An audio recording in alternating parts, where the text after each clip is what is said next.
Hi everyone and welcome back to another card making video. Today I'm going to create a snowflake shaped card and I will be playing with these dies. These are from Bibi's collection with Spellbinders. The set gives you both the outline, the beautiful detail of the snowflake, as well as all the little details that you can use to embellish the card on top. So I'm starting with the outline and I'm going to cut it out from this pale blue cardstock, and I will also cut out the main detail of the snowflake out of white cardstock. Now keep in mind this is a very detailed die. You need to make sure that you are very careful as you separate it from the die, and also I would advise to use a metal shim for cutting it out with no issues. Now you can use this snowflake as an embellishment on top of a 6x6 card and it would fit perfectly. However, for today I'm going to create a shaped card, that's why I cut out the outline twice. On the white snowflake, which is going to be the back of my card, so I'm scoring a line. I went at about 1 inch and you can go at 1.5 if you like. You will still have enough space to write your message inside. Then I am using my white glue and I'm going to place the other snowflake on top. I'm going to slide one on top of the other until I know that it has the perfect alignment, and that's why I prefer using liquid glue for this step. And then you can fold the back and you have a lovely shaped card in the shape of a snowflake where the fold is only visible at the back.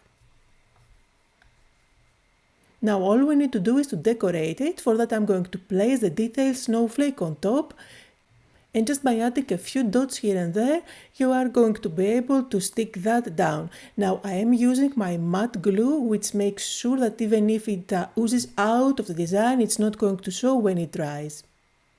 Now this is the die set, which is called Snowflake Wishes, along with the matching stamps, and it gives you lovely banners with a sentiment on top of it, and you can match it with the stamps. I'm going to show you what I mean.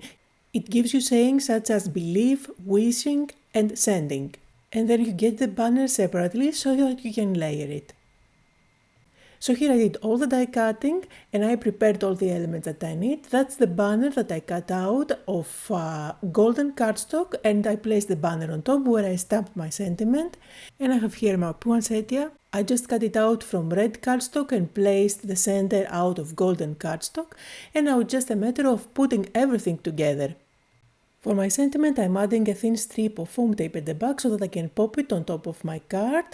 And then I'm going to embellish the sentiment on one side by using the flower and the leaves that I have cut out and prepared already. Now one thing that you need to keep in mind and do as I say and not as I do is to previously open the card and see where is the top.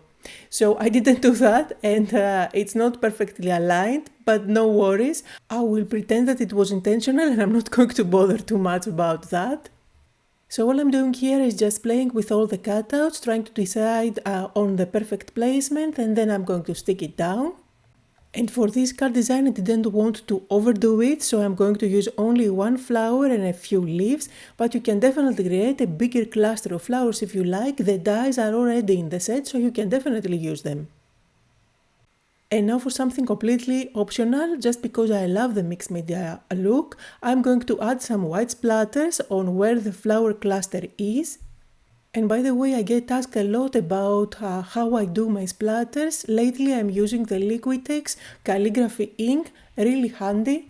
And I'm also going to add some golden splatters, which are going to match beautifully with the center of my flower, as well as the word sending. So I'm going to use one of my metallic watercolors. I'm going to do the splatters, not all over the place. I'm mainly staying on a diagonal of the snowflake. And then finally I'm going to bring in my contour liner. This is from my own collection with Stamperia, and it is super fine, perfect for adding little details, and I'm using the gold color to add a few dots here and there.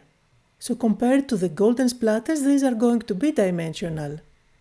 And that was the card for today. I hope that you had fun, that you got inspired. You will find the full list of all the supplies that I used down below in the description area. Don't forget to like and to leave me a comment. Thank you all so much for watching, and I'll see you all on Friday with Festive Fridays.